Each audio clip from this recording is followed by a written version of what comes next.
And then Baker on the perimeter, 3 straight baskets, quickly got John Calipari to signal timeout. The Tigers got to regroup defensively. Reggie Cohn has gotten untracked here in the second half, and it's been all South Florida the last couple of minutes. Don't forget, you can travel with the Tigers. 678-3321. Call Travel Lineum Charters. Again, you fly out with the Tigers, you stay at the hotel, you get a ticket to the game, and you return right after the game on a chartered flight. That's Travel Lineum Charters. 9-2 run for South Florida over the last minute 31. All threes, and then you can throw in that deuce off the steal. Baxter. Tigers a little just lackadaisical with some of the passes throughout the night. That time just, again, a telegraph pass. Stepped right in and easy, too. Tigers quickly down by 6. John, the Tigers committed only 4 fouls in the first half, and they have 1 in the second half. And it doesn't always mean that you're not aggressive if you don't foul. Usually it means you're playing good defense, but I just see that lack of intensity. Got to pick it up. Whistle away from the ball. Barron and McDonald battling for position inside. Barron picks up the foul. Let's charge to Memphis, number 3, Earl. Timeout on the floor here at the Pyramid. There's the steal by Baxter, and he's going to finish down at the other end. South Florida has a 6-point lead. 16 WJKT. All right, again, defensive. Tigers got to pick up intensity. 15 minutes and change remaining, and South Florida with control right now and with the momentum of this game. Really getting good shots when they want them. They are converting. Rice back in the game, D'ing up Baker. Too easy. There's Leather. Baker, another rebound. Rejected by Carney, but he got some body. And Grice is getting eaten up. Carney came over for help.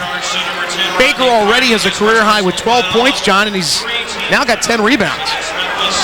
Well, speaking of that help, I think you're going to see Irwin in to shore up that rebounding for John Calipari inside. Here's a kid who averages 2.5 a game, a 6'8" freshman from Orlando. He has 12 points and 10 rebounds. He can't shoot a lick at the free throw line, and that's a good thing if he keeps getting rebounds and keeps drawing fouls. Here's DeJuan Irwin in the game for John Grice. South Florida, like the University of Memphis, not a good free throw shooting team, even though the Tigers tonight are 6 of 8. 46-39, South Florida owns a 7-point lead. That's their largest. South Florida has stayed in this zone through most of the game. Jeremy off with that shot a little bit. He's 1 for 7. He does have 6 assists. Leather working on Irwin. Baxter off the kick out, and Baxter buries another 3. He and Cohn have 2 each in the second half, and South Florida's lead has ballooned to double digits. Zone is just causing a lot of problems for Memphis, and again, just too many easy shots. Triple team that time by Massie, and he gets stripped. A little too much time gathering himself for that shot. Leather hits Irwin in the air, misses the shot. Tigers get a break. That time, Baker stepped on the baseline. Otherwise, it would have been another offensive board for Seth Greenberg's Bulls. Got to be some concern right now on the part of the Tigers. Really not in sync here, Greg, early in the second half. 12-0 run, the last 250 for South Florida to seize control of this game. 10-point lead. Now, still plenty of time. You don't need to panic, but got to start getting good shots, and you must limit South Florida to less percentage shots at the defensive end. You can't continue to give them those high percentage looks that they've enjoyed all second half. Another Tiger turnover. Here's Leather looking to run. I think it's charges. Carney with the rejection from behind, and Irwin with the save. Richmond, kick out the Hunt. Time to go. There we go. Good job. Now, I give Jeremy Hunt a lot of credit because he's continued to shoot good shots. He's not shied away from taking the next shot. And finally, his persistence pays off, and the crowd responds. 49-42, the lead for South Florida is 7. Richmond trying to D up Cohn. Cohn forces him up, and he drills another one. Tigers need to recognize that Reggie Cohn, if he has an inch, will take that shot. He's lighting it up. 4 for 7 from three-point range. 12 points in the game. South Florida now 8 of 18 from three-point land as Massie gets underneath for the bucket. That was a great catch by Massie. He actually caught that ball in his gut. It wasn't a great pass, and then shot it with his left hand, altered his shot in midair. That was a very subtle move on the part of the Tiger big man. Well, we've talked about his soft hands. It's incredible. Baxter. He is on fire right now. Jimmy Baxter has 16 points to lead South Florida. Make it 18 points. 54-44, the lead again is 10. South Florida's shooters are rubbing off screens and coming free enough to get good looks at the offensive end. Tough shot by Richmond, but he creates the foul.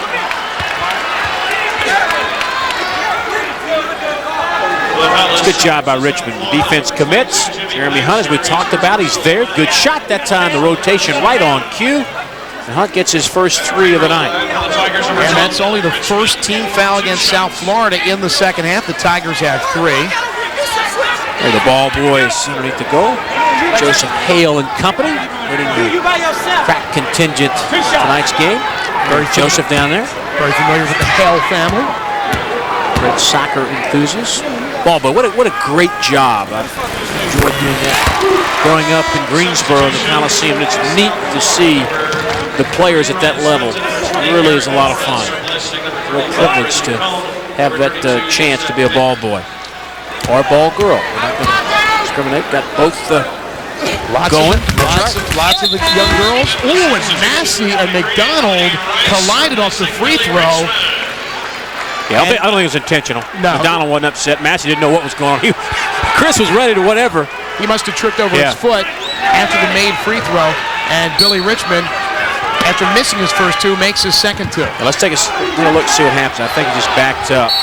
He got help, but he wasn't upset. McDonald was not upset. He's the one that hit the deck. 30-second timeout called by Seth Greenberg as the Tigers put a little pressure on the inbounds pass. 3 other teammates in double figures as John Grice and Clyde Wade check back in for the Tigers, replacing DeJuan Irwin and Jeremy Hunt. So you have Baxter with 18, Baker a career-high 13, Cone with 12, and 10 from McDonald.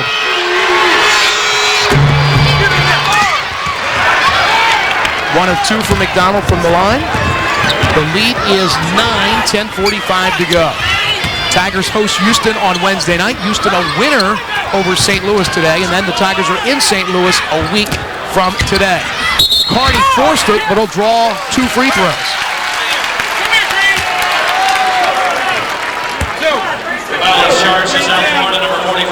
Will McDonald, the personal, that's his 3rd.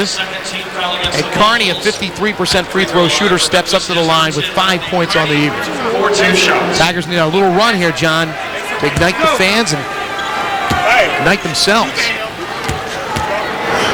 Well, the one thing that you don't want to do is with 34, down by 8, you don't want to force shots just for the sake of throwing something up there. You still have time to be somewhat selective in getting good percentage looks, and then it's just absolutely essential, Greg, at the defensive end, that number one, you don't allow high percentage looks, and you got to limit South Florida to 1 opportunity per possession. That's got to be it. Carney 1 for 2. Cone and Baker back in the game for Seth Greenberg's team. The lead is 8.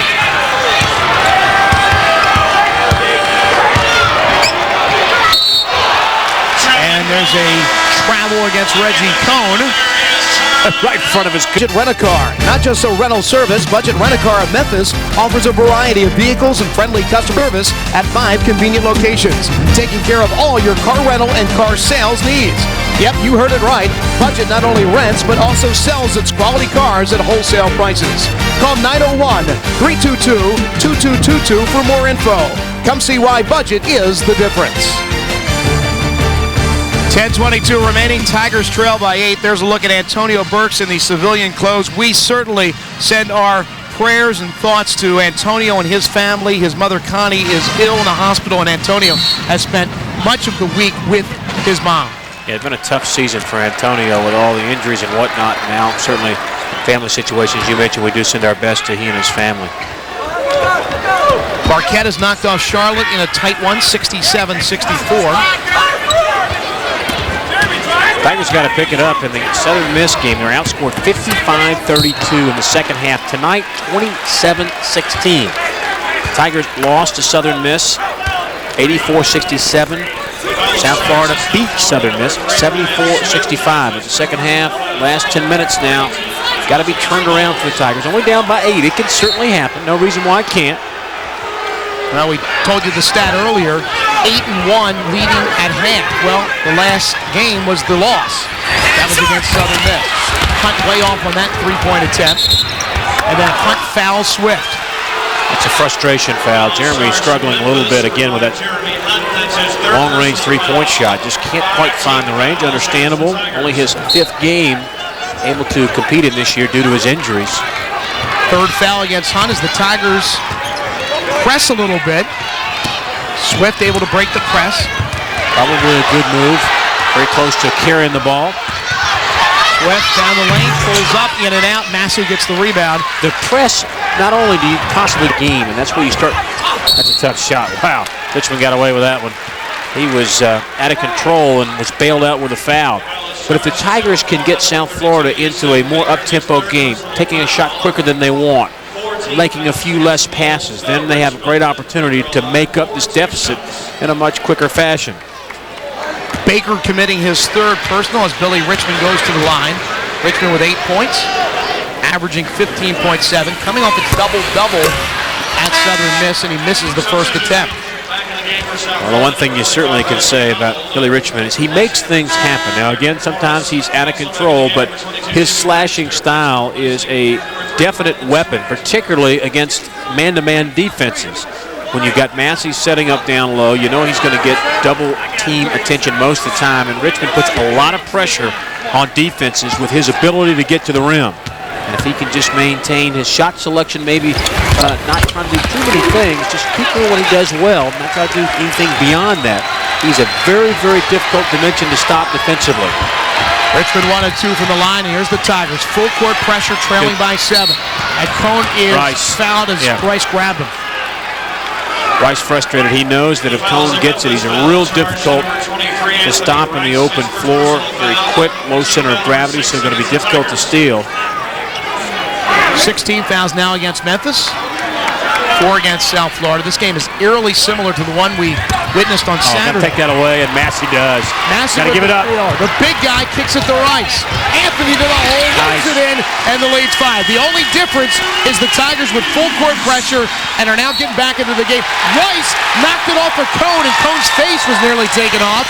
Great defense by Anthony Rice. The difference, John, is the intensity. At this point, the Tigers pretty much gave up at Southern Miss. Right now, they know they have to win this game. There's a lot of pressure, and they are starting to play like a team that is desperate. 57-52, they trail it by 5. Well, you want to play with the desperate intensity, but you don't have to make shots as if you're in a desperate situation. Rice rejected. You have to force shots. That's the key you got to remember. The effort has to be as if there's no tomorrow, but the shot selection does not have to be. Plenty of time. Got to keep your composure. Fans starting to add a lift too. Fans can be a huge plus. Good block out that time by Richmond. McDonald just lost the ball trying to throw up the hook against Massie. Hunt. Richmond looking to do something with it. Ball movement so important. Good ball movement, but the Tigers having trouble getting it to number 4. Hunt. Off the window. No, Massie, a one-handed putback. Hey, Chris Massie says, if you're not going to get it to me, I'll do it myself. Well, Jeremy Hunt's got the right idea. He's attacking. He knows that Massie and company are right around the rim. Nobody blocks Massie off, and it's because Hunt puts a lot of pressure on the defense that Massie comes up with this. Hunt splits the defenders. Shot doesn't go in, but 2 guys from the backside have to come up to stop Hunt, and that leaves an open Chris Massie, and more times than not, the results are going to be what Tiger fans want to see, the nice follow-up. Well, 4 defenders converged right there on Hunt. Well, I'm surprised didn't recognize and get the ball over to Massie, but Massie right there for the putback. This we do recognize. Since 1970, Champion can provide over 50,000 promotional products for businesses' merchandise booth at the Pyramid between gates 1 and 4. Champion Awards, they do a fantastic job, and right now Chris Massie is doing a fantastic job. 4 of 4 in the second half, 8 points and 4 rebounds. Yeah, I like the pressure. I like the move by John Calipari. Going to the pressure. Again, even if you don't come up with steals, you have a tendency to start forcing the other team to play faster pace. That's got to be a turnover. Again. It is. That's why I was surprised we did not see that in the second half last week to try to ignite this team.